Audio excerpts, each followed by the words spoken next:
over and again. Bum, bum, bum, till the night closes in.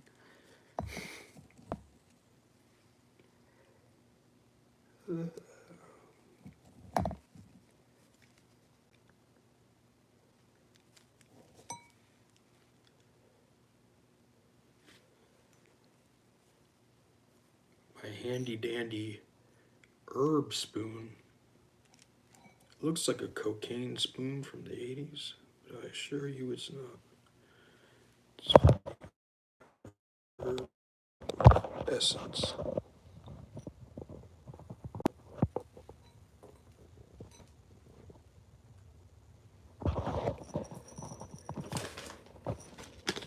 The best thing I think ever is frankincense, like real frankincense. It's a very sticky and potent smelling gum.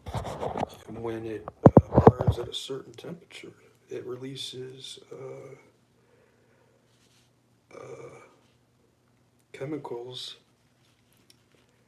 that make you have slight psychedelic effects and what's called there was a special mixture of herbs that they would burn, like the hierophants of ancient churches and shit. And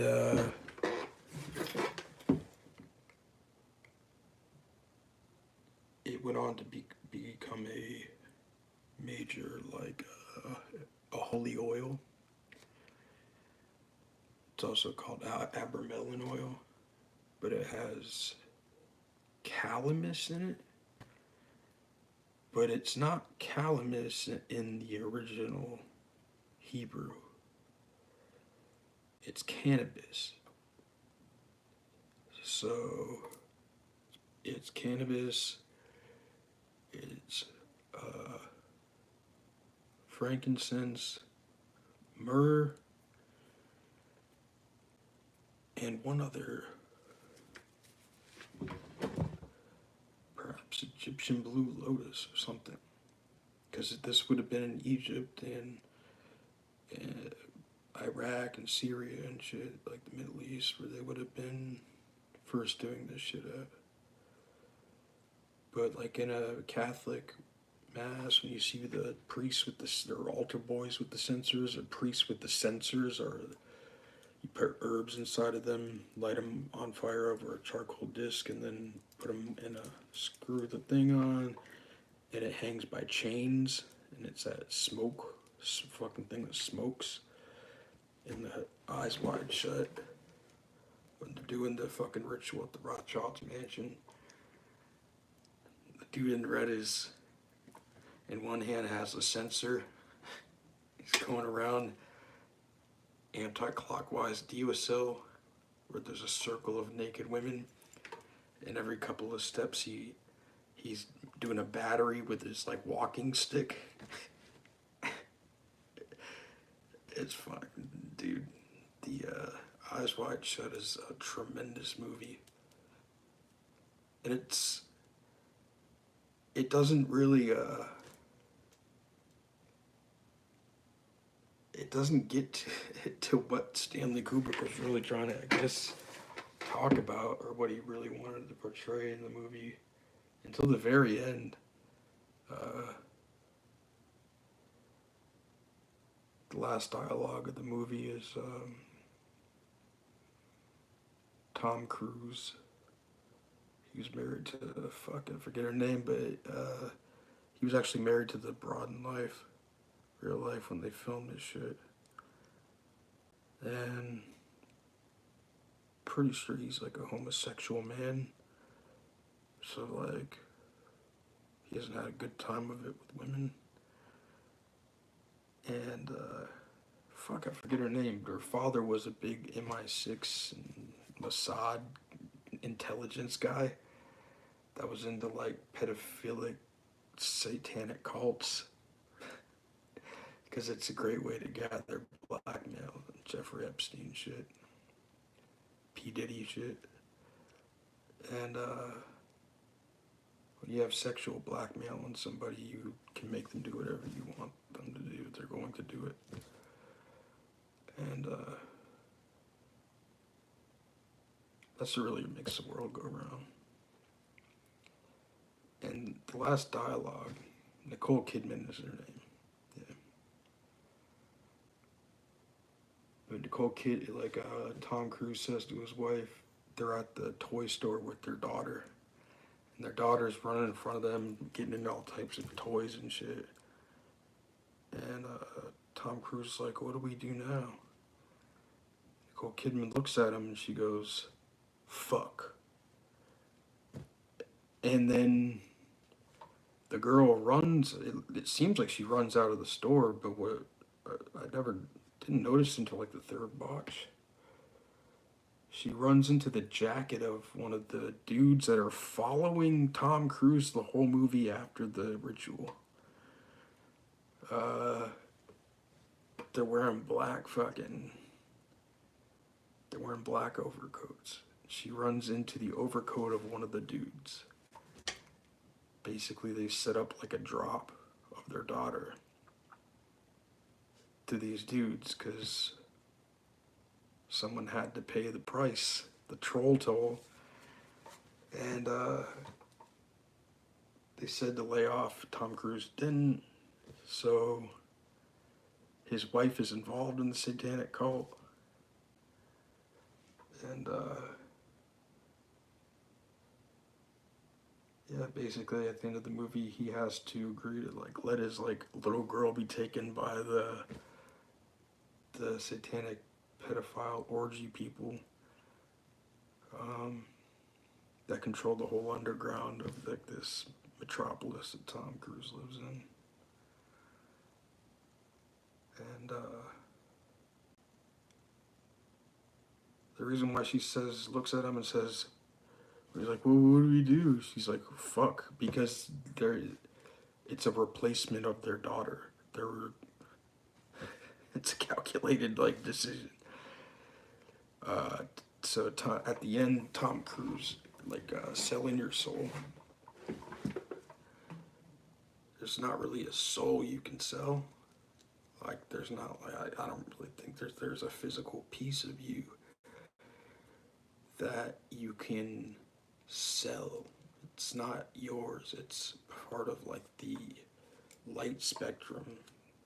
It's that you can't see. It's a piece of you on a different wave of frequency and octave of light higher. Call that plasma in science. So but it's a very crazy, it's like gamma light basically.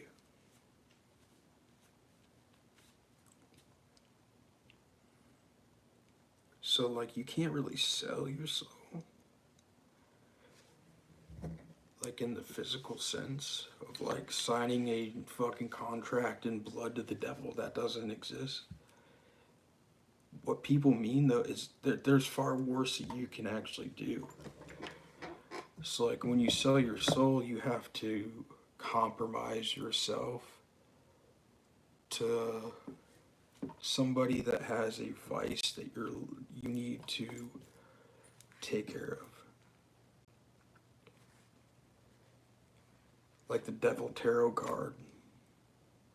It's the Baphomet holding two people by these collars that are around their neck.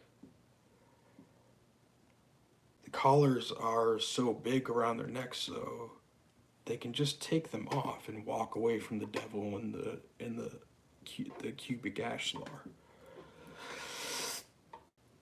which is the cube of space or matter. But what it's depicting is people that are addicted to this material realm. They're like nihilistic materialists and atheistic.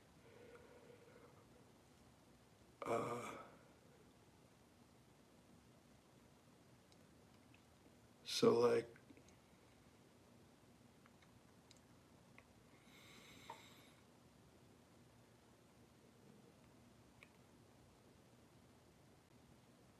that's what it means. It means like to have like a thing that you're fucking like addicted to that keeps you like trapped to the world of like gossiping and fucking giving a shit about like kind of a lot of things that people care about don't fucking matter, dude.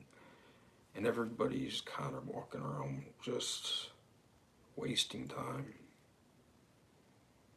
looking for the next thing that they're gonna do. Breakfast, lunch, and dinner, and desserts and snacks.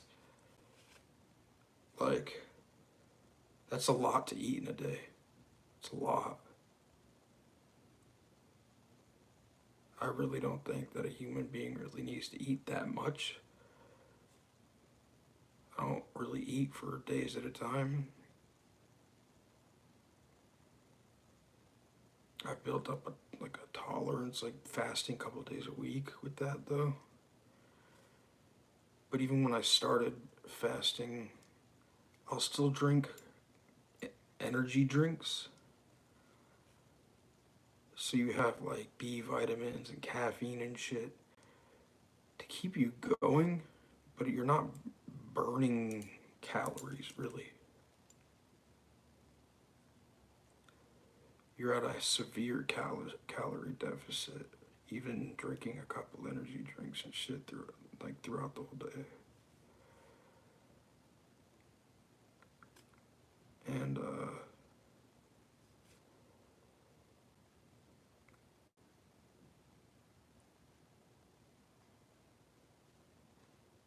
anyways, like that's like we've been if you eat like 3 meals a day, like that's like a lot, dude. It's fucking crazy amount of food to eat. I haven't eaten 3 meals in a day for a long, long time. It's like fucking that's insane to me. It just makes you tired, dude. So you're brought up. You gotta eat breakfast. It's the most important meal of the day.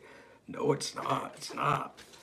It's not good to eat breakfast. Probably for me, it's never been.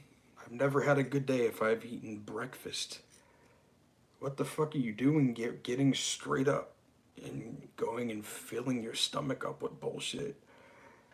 Like if you're in the U.S., all the food's fake. So filling yourself up with bullshit, dude. As soon as you wake up, that is wild.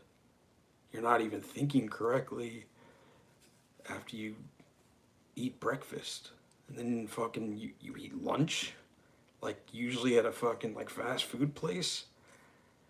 And then dinner somewhere. Like that's fucking nuts, dude. That's a lot.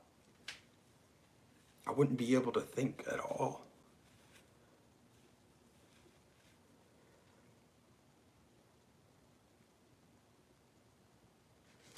So yeah, but that's like drugs. Being addicted to like opiates or alcohol is fucking nuts. And I was addicted to both at the same time, like over and over again. And like I would just like get tired of the shit and stop all of it at once. It was fucking nuts. And I kept going through that same shit over and over again for like years. There's like 8 years of my life I don't really remember that much. Because waking up and going to like a fucking job that I like it wasn't going to ever get me, like most jobs are never going to get you anywhere, dude.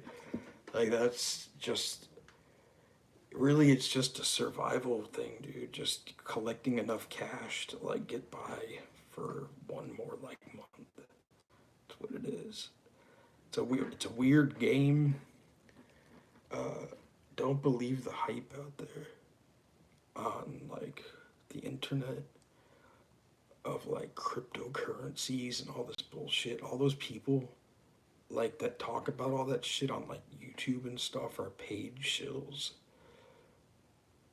Not of like the government really, but people that have a lot of money, they're like boosting and inflating the rates of currency. It's just digital.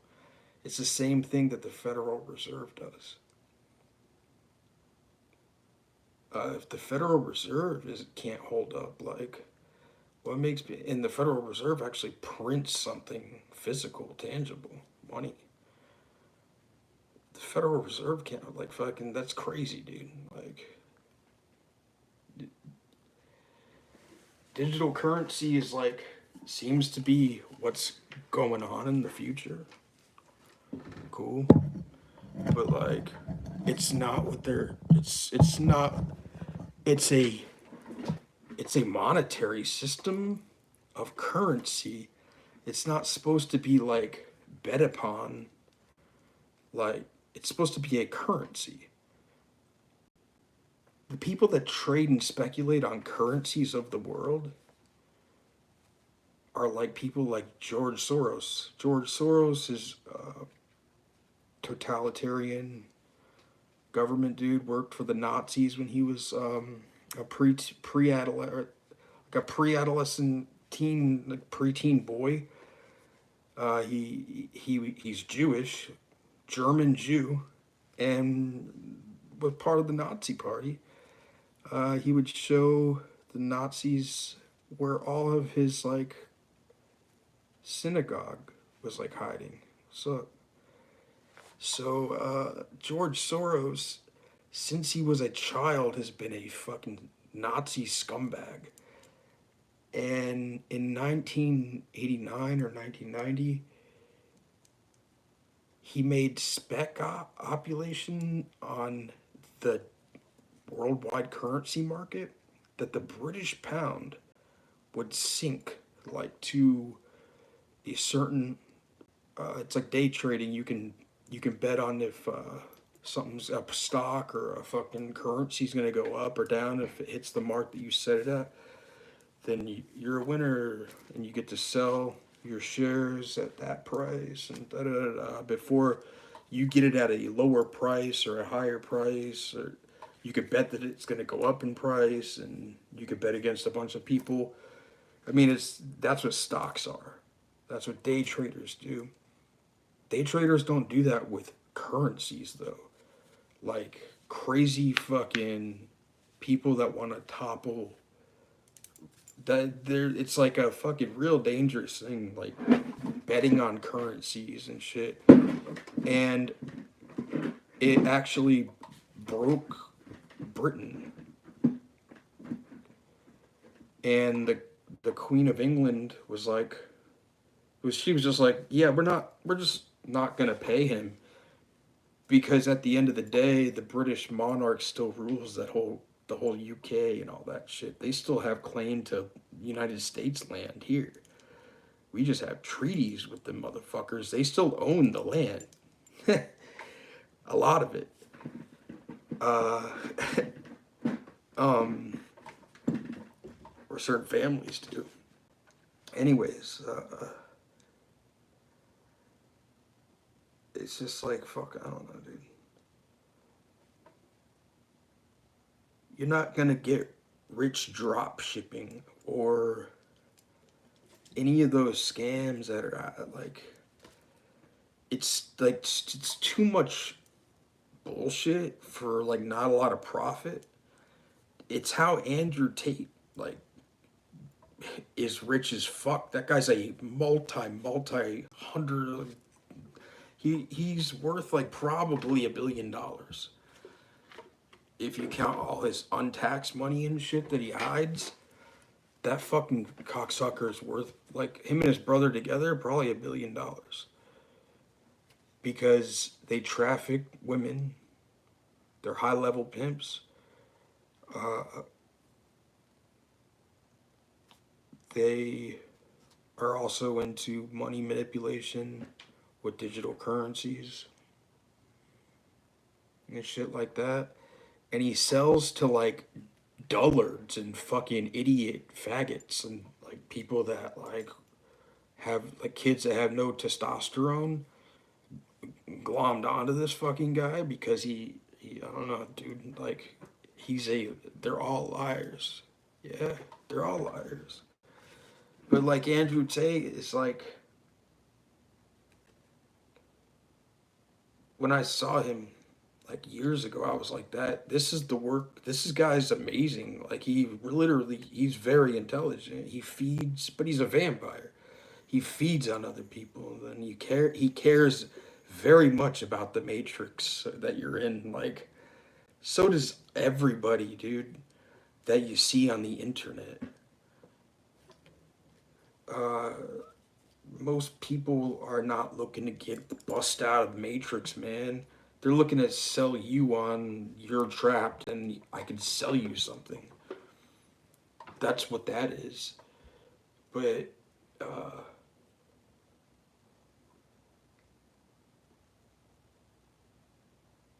keeping your mind anchored to this reality is the name of the game.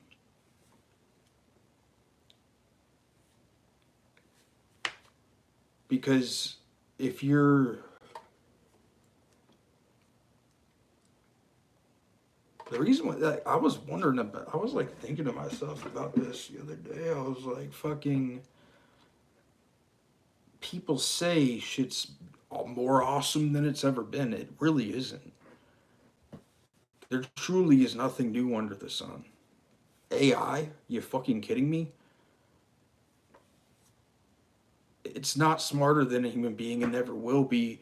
It can put together a cool master's thesis for you. But if your teacher can't tell the difference between a human being's writing and a machine's writing, you got a fucking shitty fucking like teacher that's teaching you your master's or doctorate program. And like that's insane. And for people that are like not doing masters and doctorate programs and shit, you're just in high school or whatever, college, and just fucking just dicking around and cheating. Cheat, yeah, do that. You're only fucking yourself. Like it's the things that you take in college and the shit that you're supposed to write is not for the teacher's benefit. It's not for your mother's benefit or your fucking anything. Your grandmother, your dad, your child. It's for your benefit. That's why like college degrees are so expensive. Is because that's what the market will pay for it. People really put a lot of stock into these fucking shitty degrees. So, but understand, like, it's literally to develop yourself more as you move in, like, to the future. Human beings aren't going to be getting smarter through merging with AGI, artificial general intelligence is what AGI is. It's like artificial general intelligence is described as once computer learning has hit a peak of like where it's as smart, as intelligent as every single person in this realm combined all at once. That's when you can start actually calling it uh, it's intelligence by then. It's not artificial, it's intelligence. You've created a tulpa.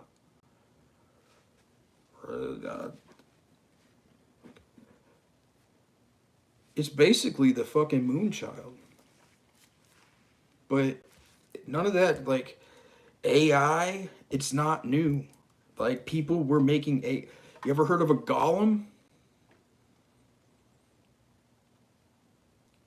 Have you ever, like. A golem is a little thing that's made out of clay and other things like essential oils and herbs and all this and that.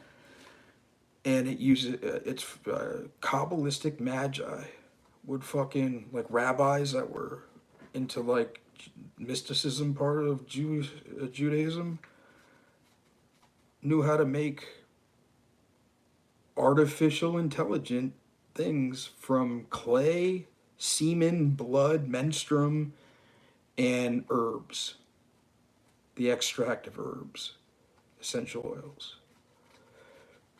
They were like, these things were like, it was called alchemy. It was the forerunner to chemistry. Chemistry and alchemy. Al means the, and chemi is the land of the black. It's the alchemy means the land of the black. That was Egypt. It had their soil on the Nile was so dense in nutrients that it was like a very darker than dark black hole black on the shores for a very long time. It's supposed to be called alchem or chem. That's where you get the fucking chemistry from. Honestly, that's where you get it from. But the alchemists were making fake intelligence forever using what's called sympathetic magic. Like,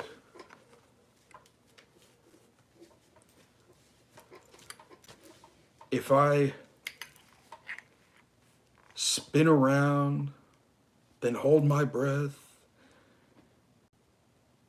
then breathe in and out in ecstatic breathing, and then start like really do, it's called breath of fire, really start breathing fucking crazy, I'll start secreting DMT and I'll be able to change my consciousness within very little, like 5 minutes. And I can stare into something and project my thoughts onto it. And just through reading a lot of grimoires and just knowing the formulas of how really the mechanisms of magic work,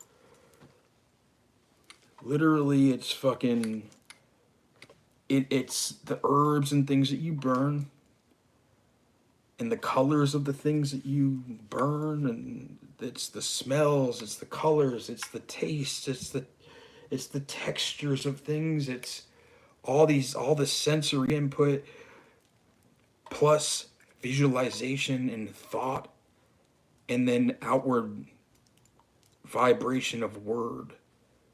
All that together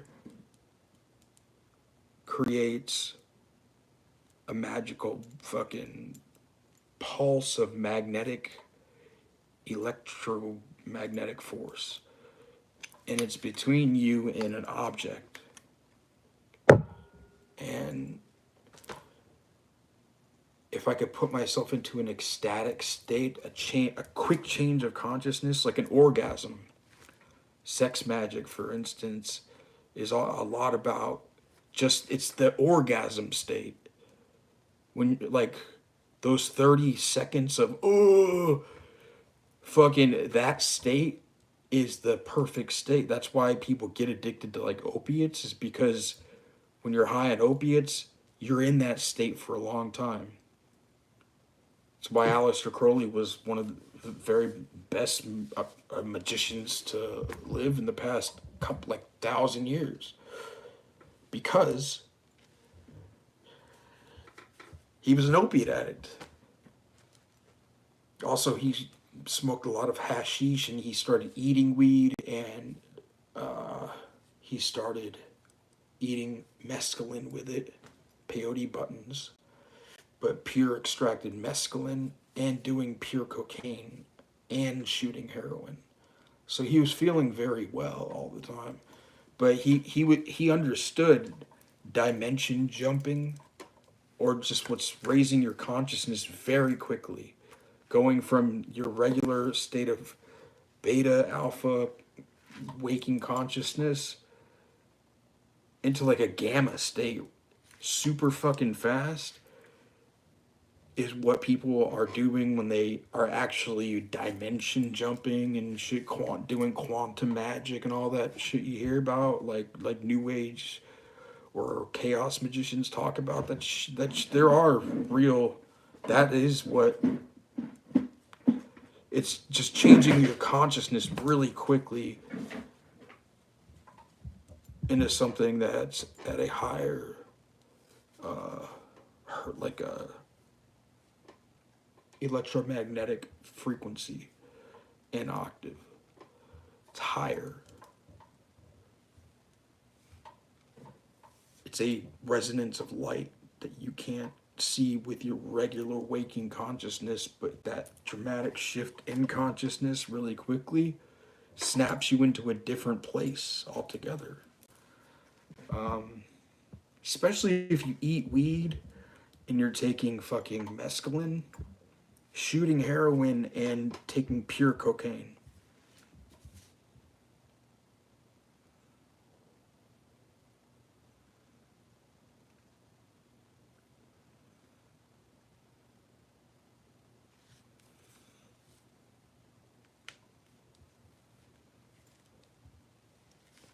Yeah, dude, you're talking about fucking the tree of life. But without bringing the tree of life into it, it's literally fucking, you're just going up into different electromagnetic frequency and octave. It's what it is. It's what sex magic is. It's what all magic is. It's all magic resides upon the current of electromagnetic force that people know as the Kundalini or serpent fire force. It's your own electromagnetic biochemistry and pulse of light, plasma light, and that's what Kundalini fire is. And when you do, yeah, once you do, when you're doing ceremonial ritual magic, if you're doing Cliffoth magic, or the Sichara, or you're doing fucking Sephirotic path workings, or you're doing hexagram rituals and septagram rituals of the planets, or invoking an astrological zodiacal energy into your sphere of sensation with a supreme invoking ritual of the pentagram of the element you want to invoke, of the sign. All these different things get your creativity to start working, because you're visualizing, you're doing all these different, you're mixing all this shit into one thing, and then you're putting your observance, your consciousness onto one thing, and then literally inviting what consciousness is made out of to come play with you. That's like the downward pointing triangle of like a hexagram. The downward pointing triangle is like the consciousness of like God.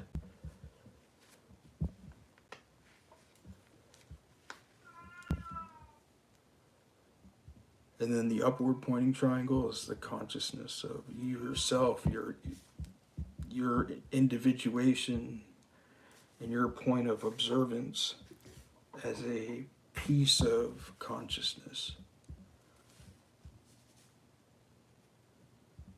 And everything is just a piece of consciousness except the one prima materia, or the quintessence, the one first action or cause, which is called God.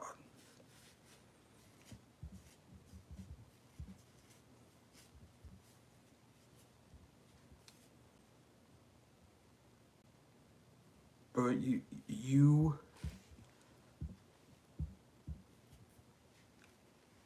it's communion with God through the will of the person that has truly, that just believes in the shit.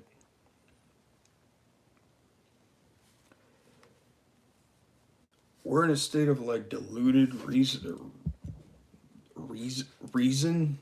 even though nobody's taken philosophy class, and not a lot of people take real philosophy classes upon logic and rhetoric and real like reasoning, where there's mathematical formulas for the shit from the Greeks on how to like talk. That's some deep philosophical knowledge that I don't think many people really have understood or been taught. If you're a fucking, if you've gone to school in the South in the United States of America, your education, anywhere in the United States probably, if you were not wealthy growing up, you probably don't know shit. You probably don't know a lot of things. Unless you went to continuing education and then you got a lot of debt from education, right? But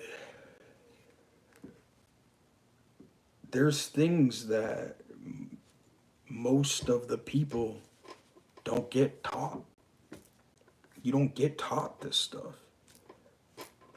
And you don't get taught, you certainly do not get taught how to argue or use real logic, like a 2x2 square with like the argument and the co-argument and this and that, splitting the whole thing up into like mathematical quadrants and shit, plotting shit on maps and doing this and that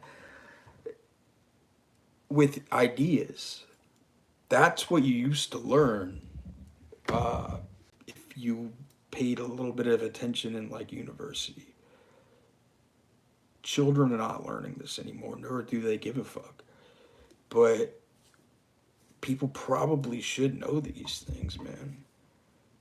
Like there's an actual way to be logical on paper, right? You can write it down with formulas.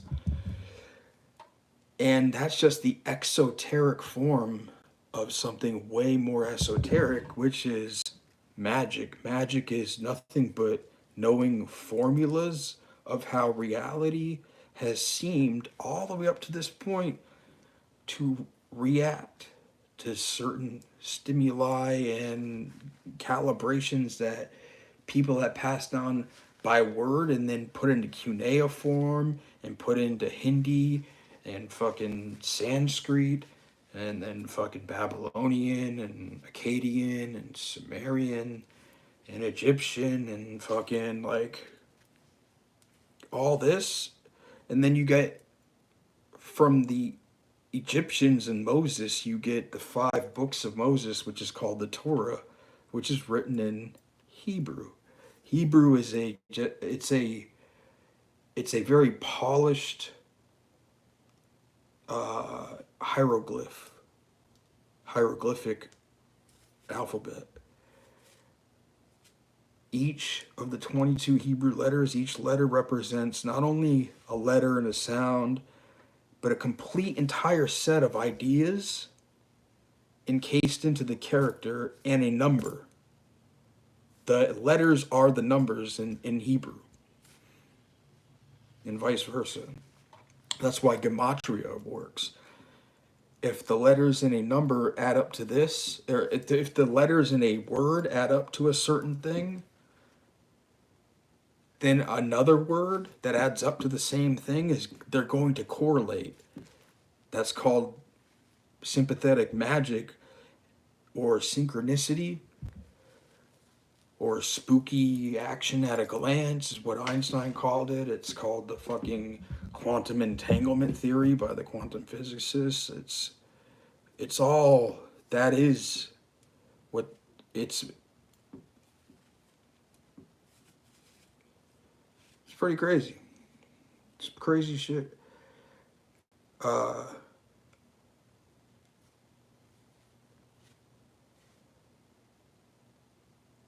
the only way that I really see the future of humanity not being like a complete dystopian nightmare, and I have faith in this. I'm an optimist.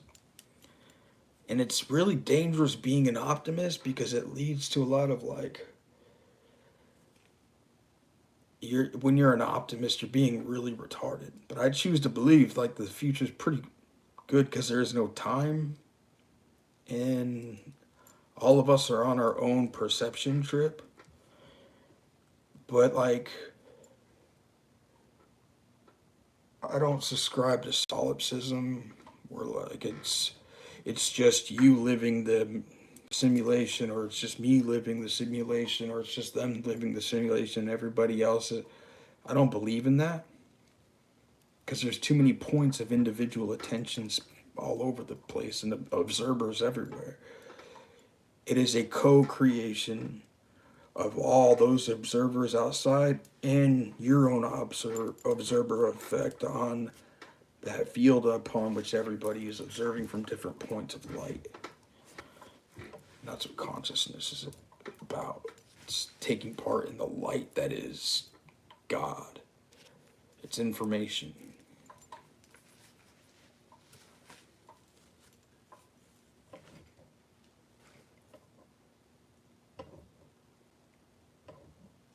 And then you reach understanding of it.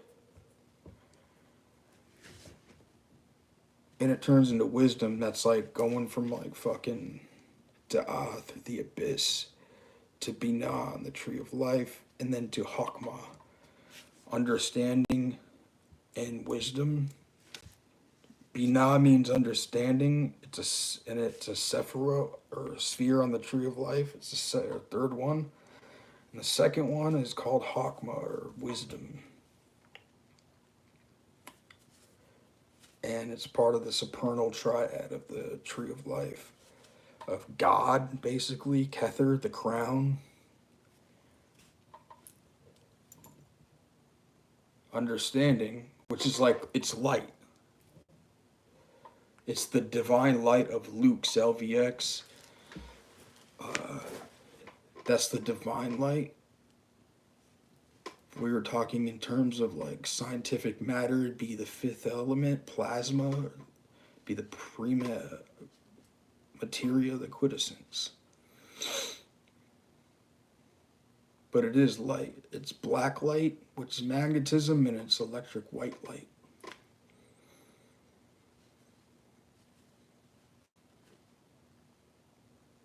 Everything comes from darkness, bro.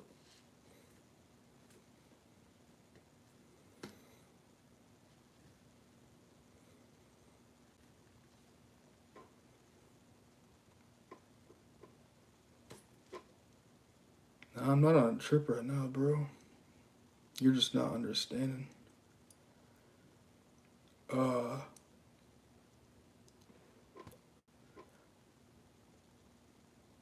I took a break from reading a lot of like esoteric texts because you will burn yourself the fuck out. And I didn't read any esoteric texts for quite a bit. And then for the past few days, I've been reading a lot of just tons of shit on Kabbalah that I've already read. I'm just going back and revisiting. You have to keep going back and revisiting like foundational texts because like you become stuck in the inertia or the heaviness of this place, and you can't get to a higher realm or anything like that. So you have to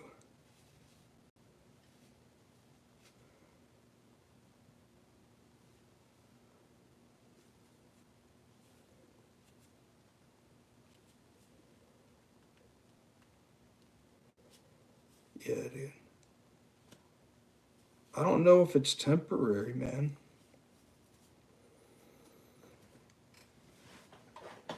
I just kind of always have thought this, and then I got like kind of confirmation bias, but this is really how I choose.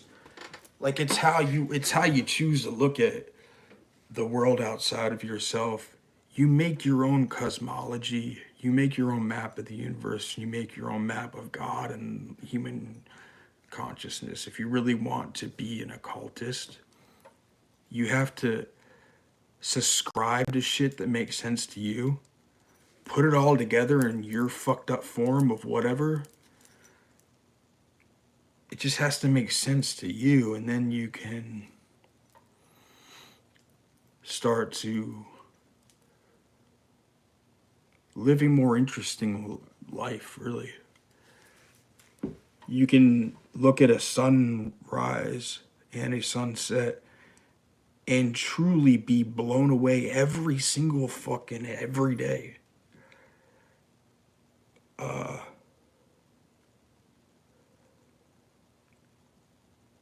But you'll be jaded and just like, fuck the sun, dude, and shit like that for until you die, until like you figure it, until you die, until you figure out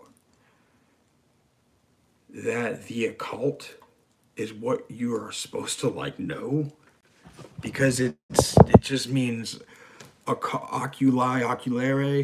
It means hidden from the your fucking eyes. It means hidden from the eyes in Latin, occult.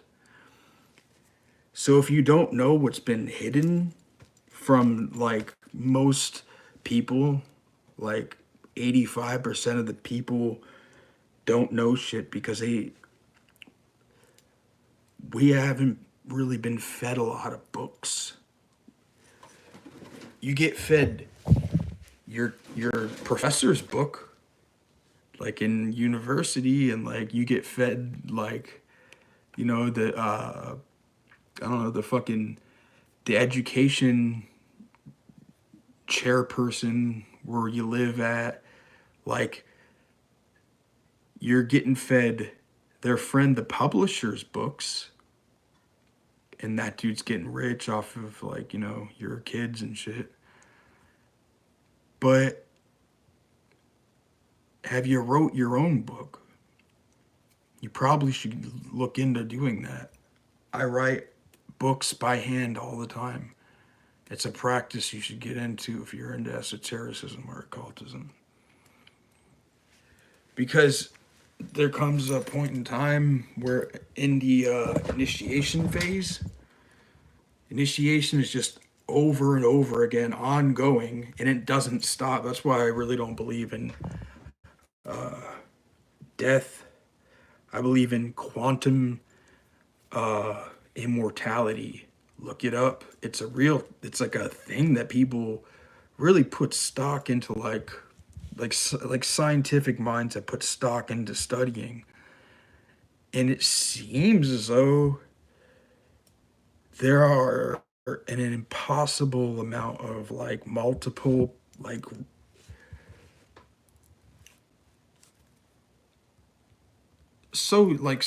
basically they're in like universes or multiverse timelines that are indistinguishable from one another.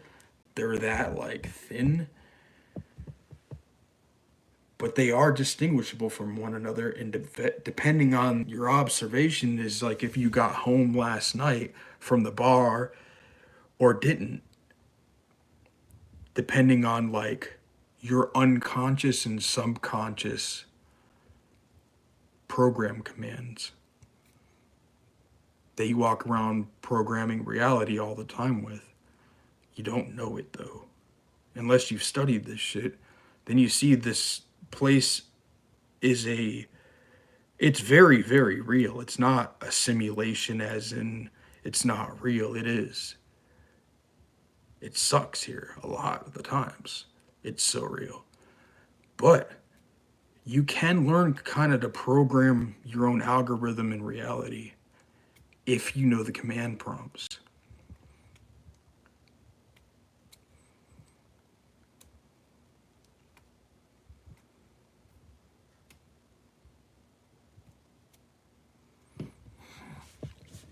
And that's kind of what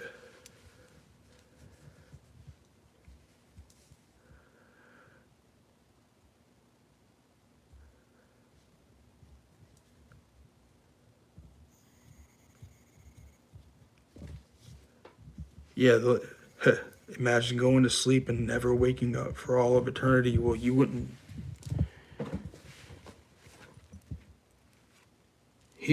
Dude, when I was 18 years old, I took LSD 25 for the first time.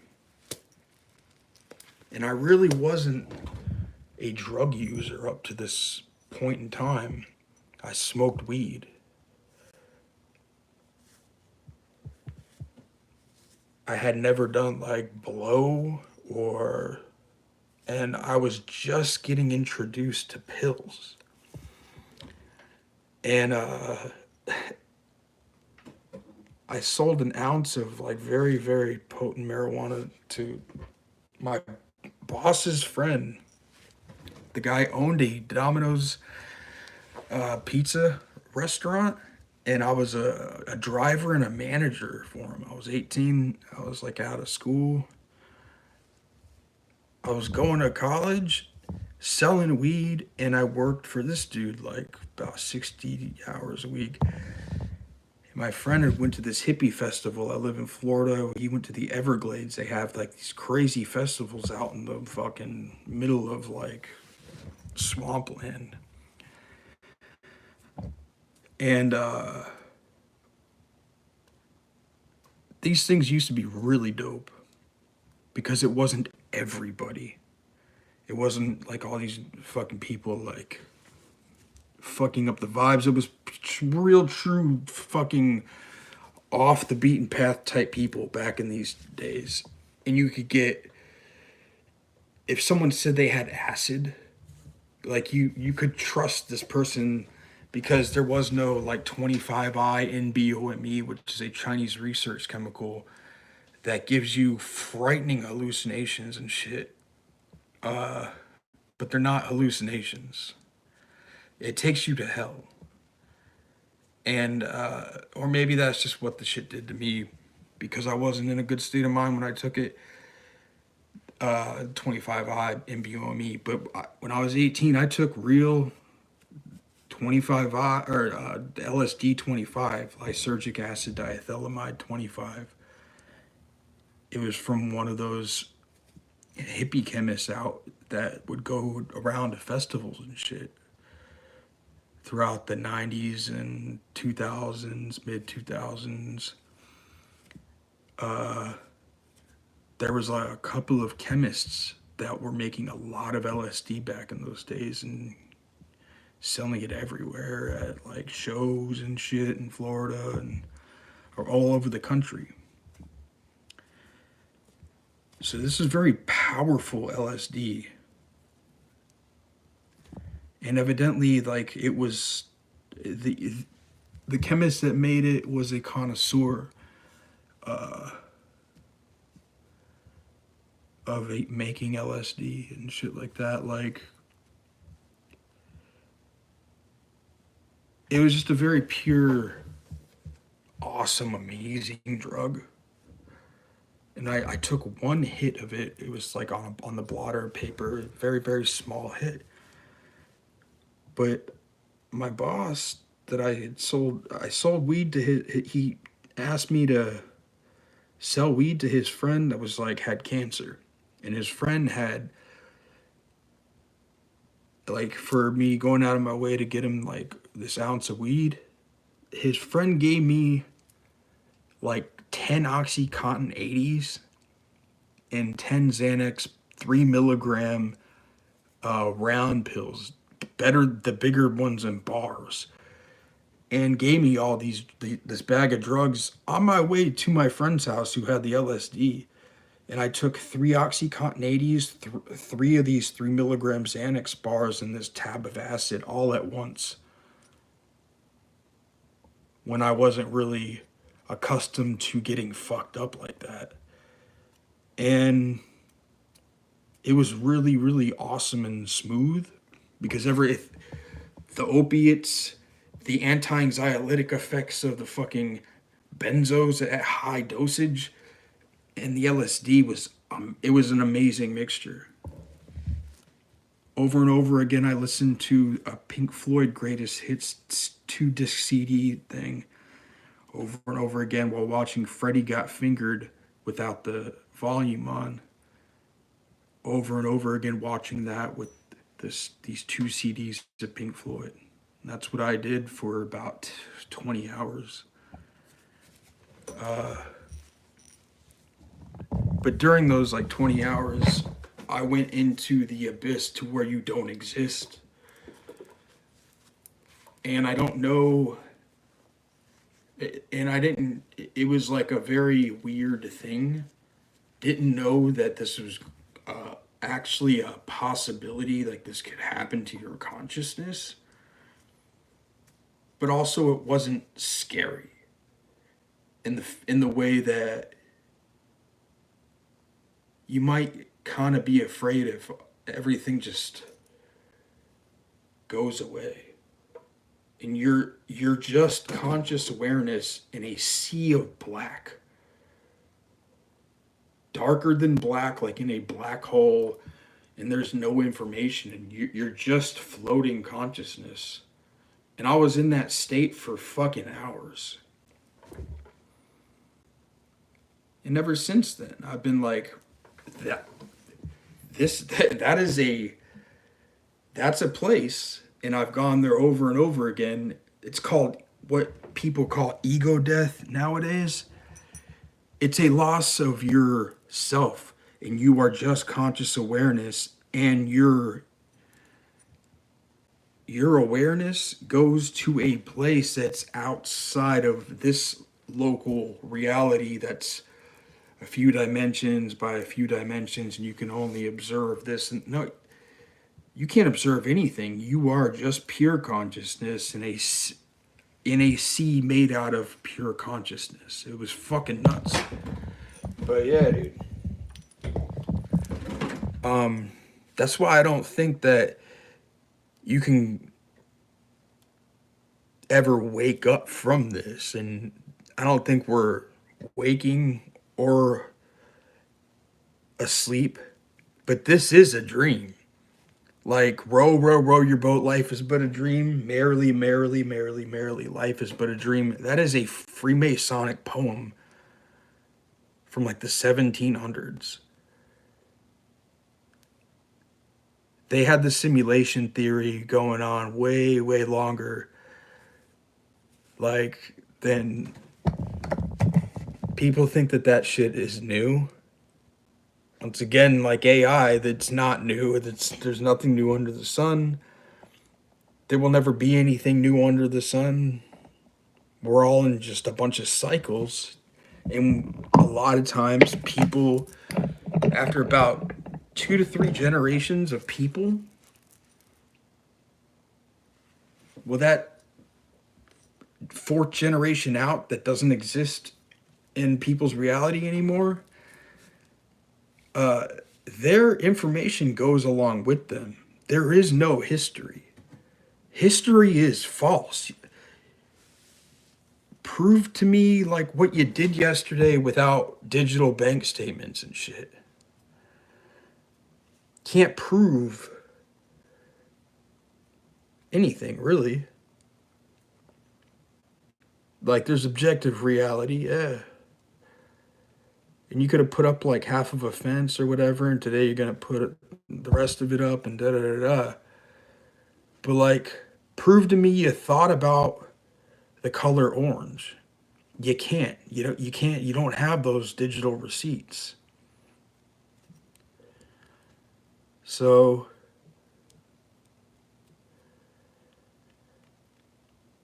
and that's a question of consciousness.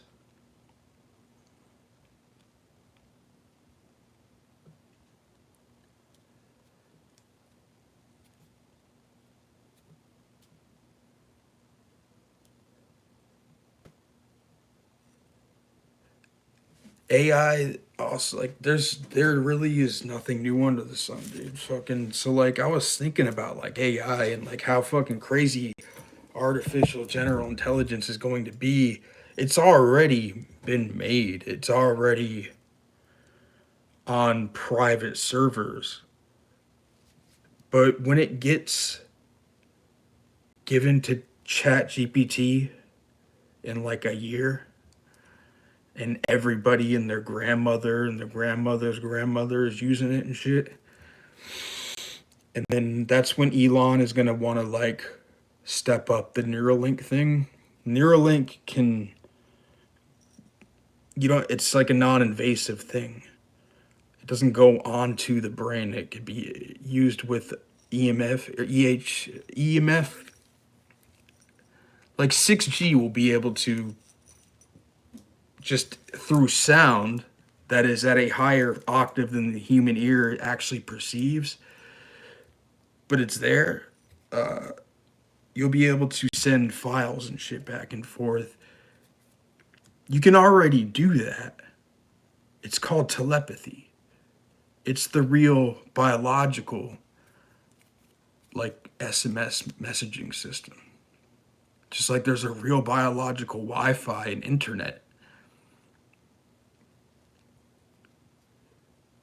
It's called magic and fucking consciousness. What books would you suggest?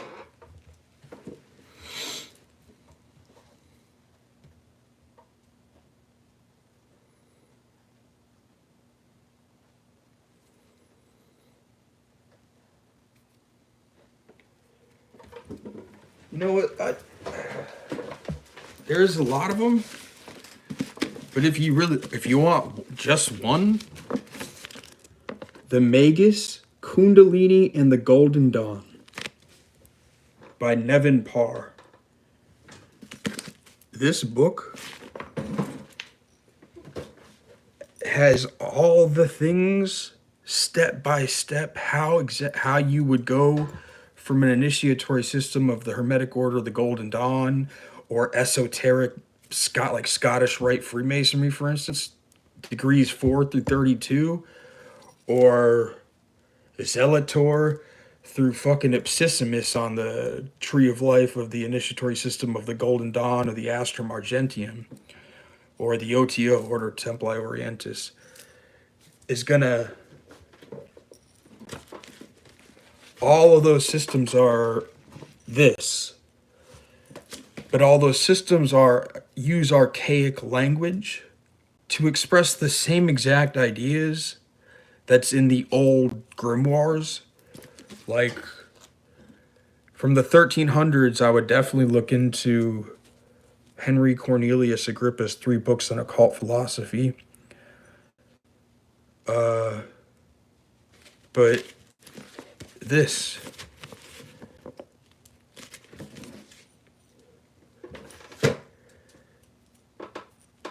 it follows Israel Regardie's Golden Dawn complete volume, Black Brick. It follows like the real initiatory system of the Golden Dawn. But it also weaves together what Aleister Crowley weaved together and called it Thelema. And that is when you take the religion or the practices of the Hindu yogi, all the yoginis and sidhus and shit in India, and you marry that shit with like the Buddhists' practices, and then you marry that shit with the Taoist practices, Tai Chi and Qi Gong, the Tao, like when you marry all of that stuff, and then you marry that with Western witchcraft, which would be called low magic and ceremonial Hermetic ritual, you have a blending of the most powerful things into one system. That's what the Hermetic Order of the Golden Dawn was about. That's what Thelema is about. The Astrum Argentium, the Great White Brotherhood, if you want to call it that. It's not a Ku Klux Klan thing. It sounds kind of like it, but it means like the type of soul that you have. It's a light soul, a light being soul. You're not a black brother or a person that stopped attaining their initiations and it was like, yeah, I could just like manifest some money and some pussy. I'm cool. I'm gonna stop doing what I promised in magical oaths, which is between like yourself and your higher self. Like it's promises you make to yourself that if you break them, bad things happen to you. And a lot of people would not take those oaths seriously back in the day and they would just stop doing shit and they would end up like insane or they would kill themselves or become serial killers. Charles Manson, for instance.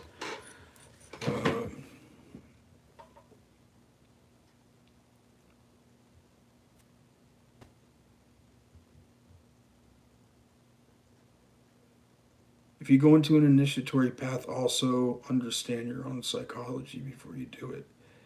So if you're not like 30 years old or above,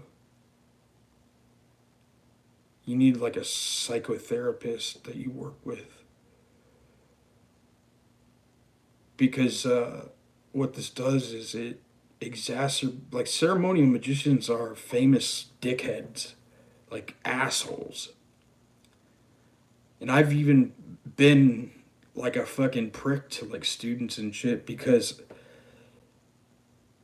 you put in so much time into this, the more that you're in it, that when people can't do like a really, really, really simple thing, you lose patience for that type of shit. So it's like, it's an inflated sense of ego. You think that your intellect or your knowledge is better than the other person's. Maybe it is, but compared to whom?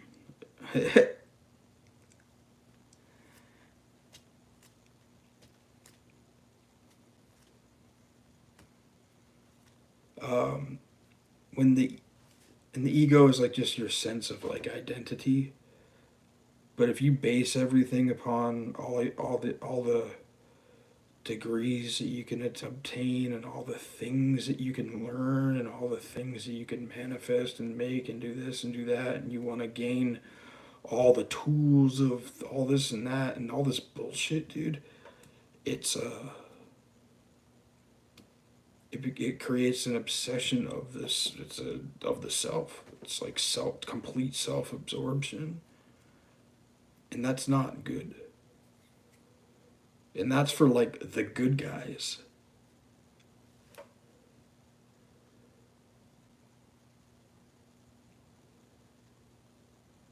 Everybody is the main character, dude.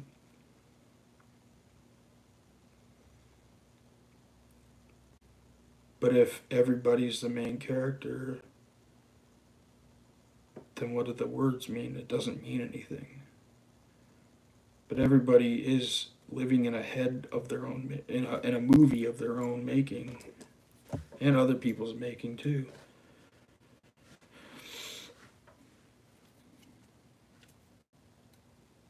But it's important not to get lost in that, thinking that you matter to like people beside your mom, your wife, and your kids.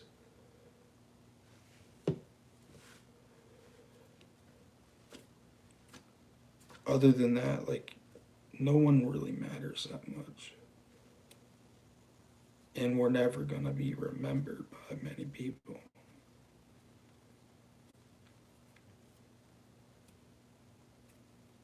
So,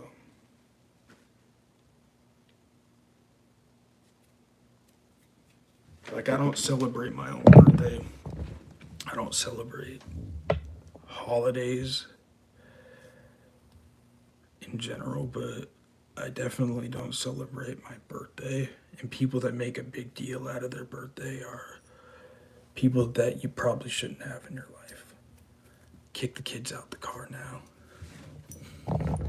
Fucking, for real.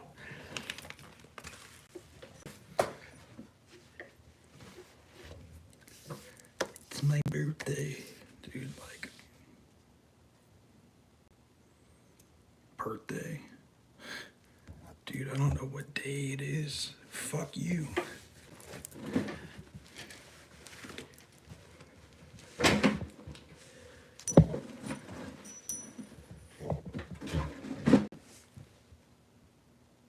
And I have a chick too.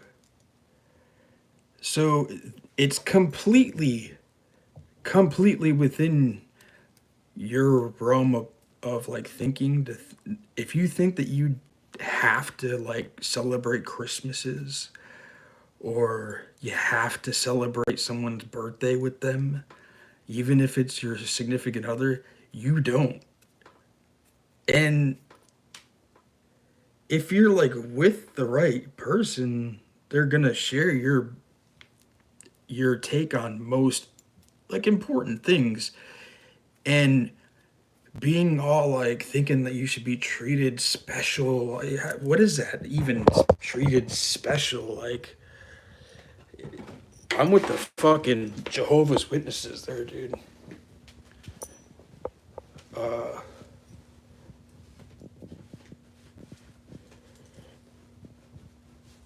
I hope I have been.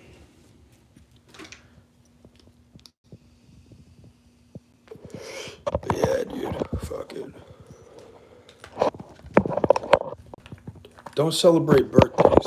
Stop celebrating your birthday if you're a fucking dude and you're 30 years or older and you're still celebrating birthdays. Anybody's birthday, except your kids. You're a fucking retarded, dude. You have no idea what this fucking life is about.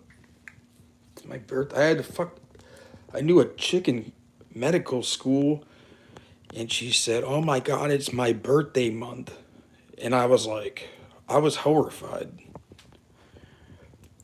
And I started paying a little more attention to people that fucking are super into their birthdays, and they always are fucking cocksuckers, dude. Don't fuck with people that are super into their birthdays.